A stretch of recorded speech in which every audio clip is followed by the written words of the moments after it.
Eu, a Elisa, a Luciana, a Priscila, vamos falar sobre mercado financeiro depois de uma semana bem difícil, né?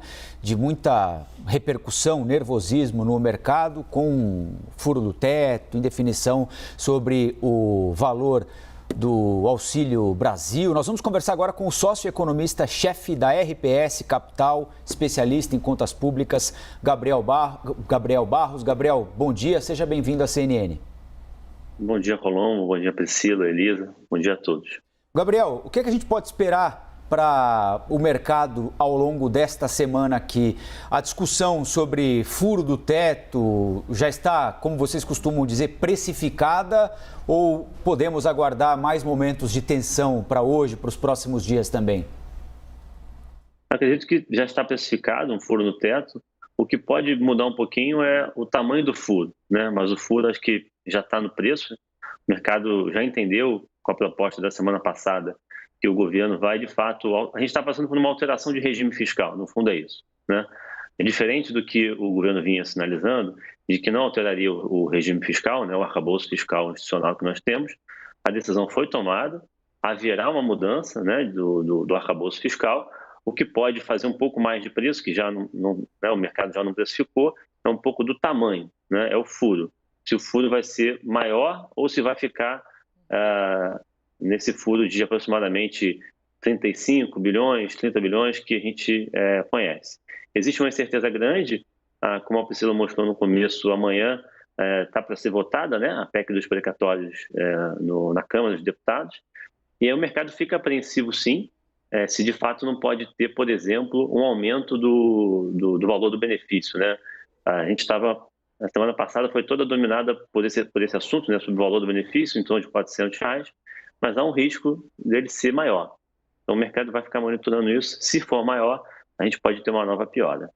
Gabriel, de que maneira esse cenário de agora poderia ser diferente? Por exemplo, se nós voltássemos alguns anos atrás e as propostas de reformas tivessem passado pelo Congresso, os parlamentares tivessem de fato decidido pelas reformas, a gente tivesse um cenário fiscal diferente agora.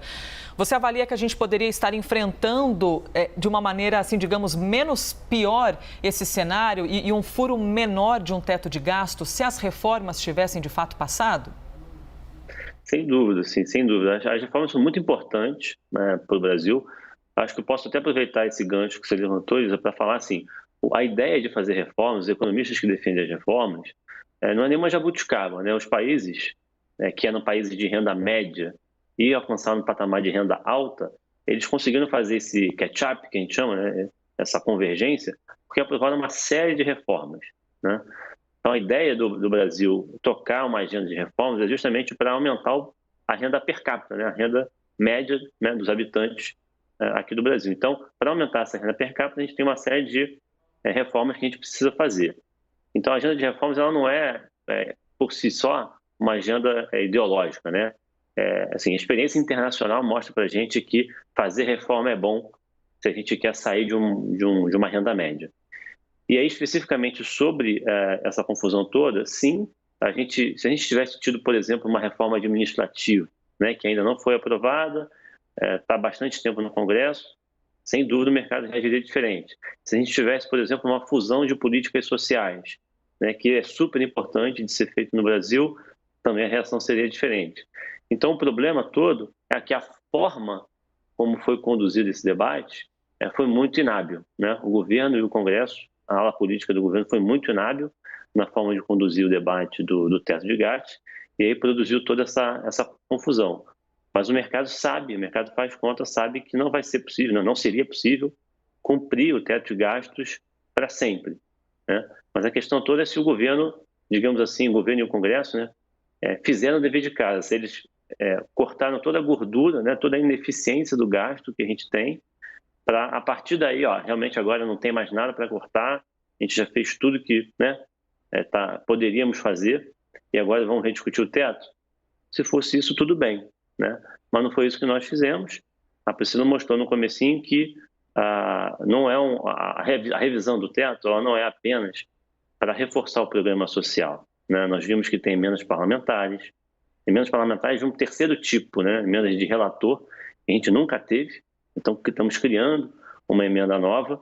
E além disso também tem dinheiro do fundo eleitoral, de 3 bilhões de reais, tem desoneração da folha de pagamento, que é uma política muito ruim, né, que não deveria ser prorrogada.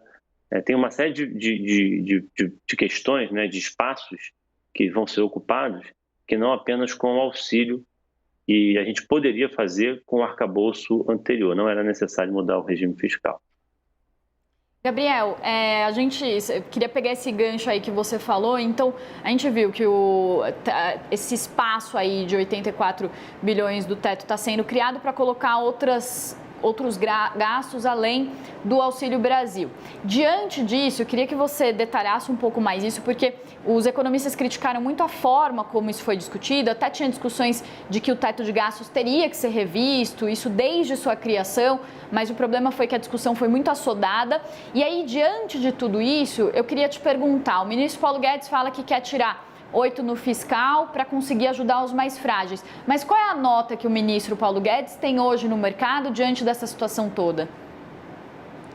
Tá, então, é importante dizer o seguinte, não adianta dar com uma mão e tirar com a outra, né? Por isso que a forma como as coisas são feitas é muito importante.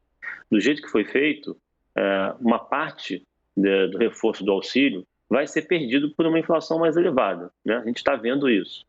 A inflação está muito alta, ela deve se manter um pouco mais persistente por conta dessa confusão toda que está batendo em câmbio, né? Está batendo na curva de juros.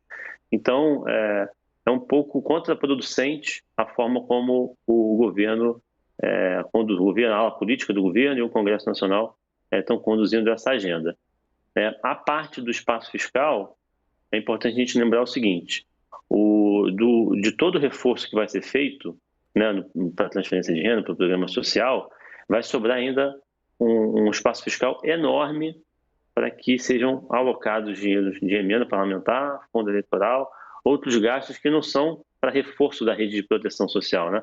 Digamos assim, é um Congresso se apropriando de um pedaço de orçamento público para gastar em ações que não estão diretamente relacionadas com a pandemia. Vamos lembrar que emendas de relator foi alvo de avaliação por parte do Tribunal de Contas da União e também da Controladoria Geral da União, né? Os dois órgãos de fiscalização e controle já apontaram que existem problemas na execução desses recursos. Então, infelizmente, a gente está caminhando para um cenário em que não só o arcabouço está mudando para 22, né? Mas como ele está mudando para após 22, né? É o once for all que eu gosto de dizer. Essa mudança que está sendo feita, ela não é pontual para 2022. Ela vai afetar toda a discussão daqui para frente. E como a gente tem um cenário eleitoral no ano que vem, é muito provável que a gente revisite novamente essa discussão no começo de 2023, porque provavelmente o próximo presidente, seja ele, inclusive o próprio Bolsonaro, não vai conseguir fugir de uma rediscussão do teto de gastos. Então, esse remendo, que eu gosto de dizer, essa forma atabalhoada que foi conduzido esse debate, ele infelizmente não vai resolver estruturalmente o nosso desenho de regra fiscal. A gente vai ter que voltar a falar sobre isso no futuro próximo. Voltaremos.